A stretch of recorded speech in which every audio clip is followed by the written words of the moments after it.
掘り出し物件を見つけるための探し方。今回の動画では掘り出し物件の探し方について私の経験からお話ししていこうと思います。この方法を実行していただければ指値が通りやすく、またお宝や掘り出しと言われる物件を手に入れる確率が上がり、さらに利回りが 20% を超える物件を手に入れることも不可能ではありません。終盤には私がこの探し方で自分史上最高の利回り戸建て物件を購入できたこともお話しさせていただきますので、ぜひ最後までご覧になって皆様が今後物件購入するにあたり参考にしていただければ幸いです。今回も気軽にご覧いただければ幸いです。それではよろしくお願いいたします。指値交渉が通りやすい物件。まず指値を入れてもほとんど指値が通らないことの方が多いです。いきなりこれを言ってしまうと身も蓋もないのですが、それでも私の経験上、指値が通ることがあります。と言いますのも、ポータルサイトを閲覧していると長く掲載されている物件を目にすることがあると思います。また、街を車で走っていたり歩いていると、窓や門扉、2階のバルコニーに売り物件の看板を見かけることがあると思いますが、その物件の庭やら門扉前などに雑草が生えていて長いこと放置して管理がなされていない空き家物件、いわゆる売れ残っている物件も指値が通りやすいです。そのような物件に興味を引いたら、内見をしてみて各所にチェックを入れ、修繕が必要かそうでないかを見積もります。修繕が必要であれば概算で見積もり、その分を差し引きする。しかし、その時に決してケチや難癖をつけてはいけません。築古物件ならなおさらです。そうではなく、築古物件はこんなもの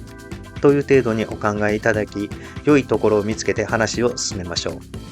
また、どうしても購入したいという意思表示をして予算の実情を話しましょう。誠心誠意話を進め、購入後は大事に使わせてもらう旨を表現しましょう。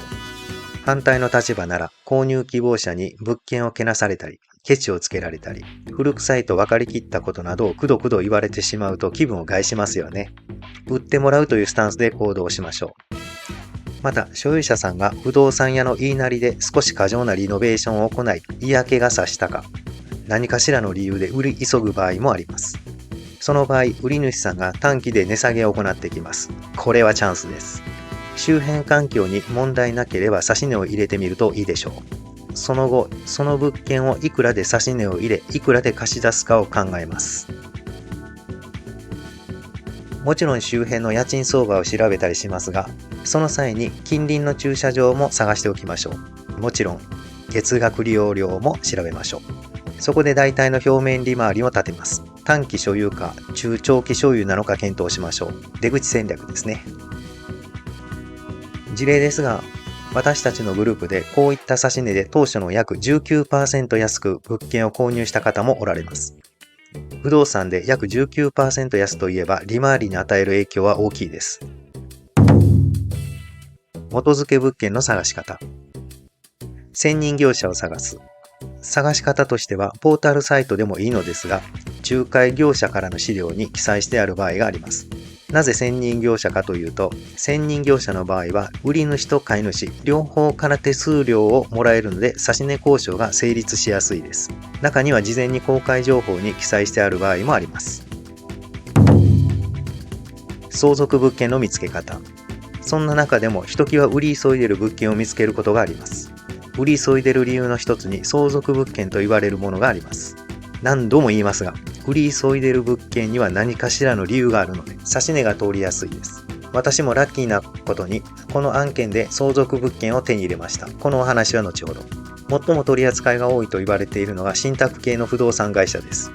仲介業者から物件資料に信託系の不動産会社の名前があれば可能性があります。三井住友トラスト不動産など、トラストや信託という銀行系の名前があれば相続案件の可能性があるので即問い合わせをしましょう。ではなぜ相続物件は指値が通りやすいのかというと、理由の一つに相続税が関係しています。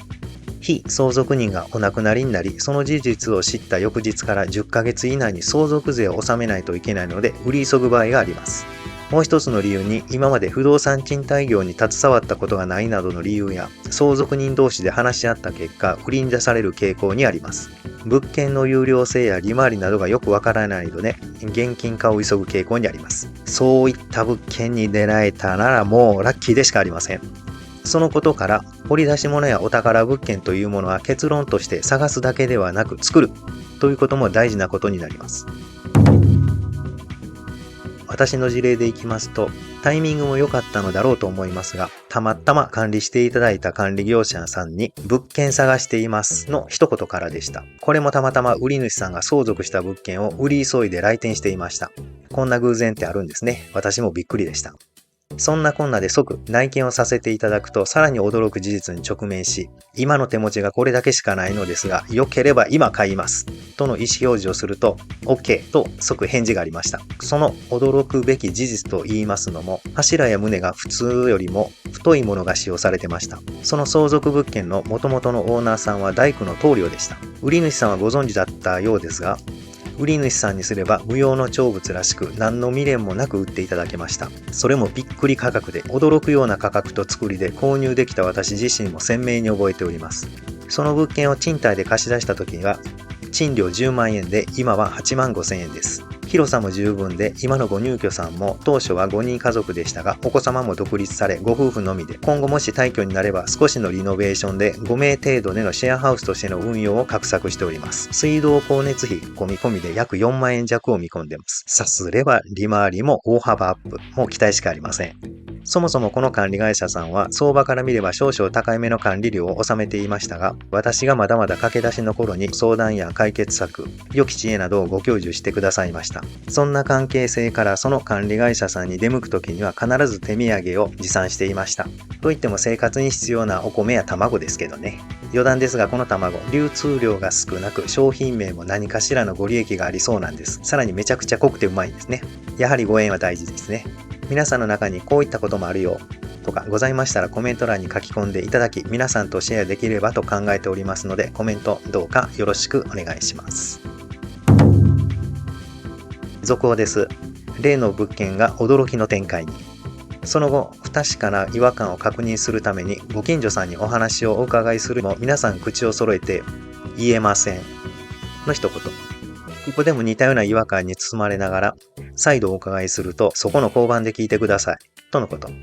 勘の鋭い方にはすでにお気づきでしょう。そうなんです。そのご入居さんは、おそらく警察に引っ張っていかれたと考えられます。そう考えると、一連の警察官の行動や発言、ご近所さんの話にも辻褄が合います。これまでの話をすると、顧問も似たような推測をしました。ここから先は YouTube 動画ではお話できませんので、自主規制させていただきますことをご了承ください。最後までご覧いただきありがとうございました。また次回もよろしくお願いします。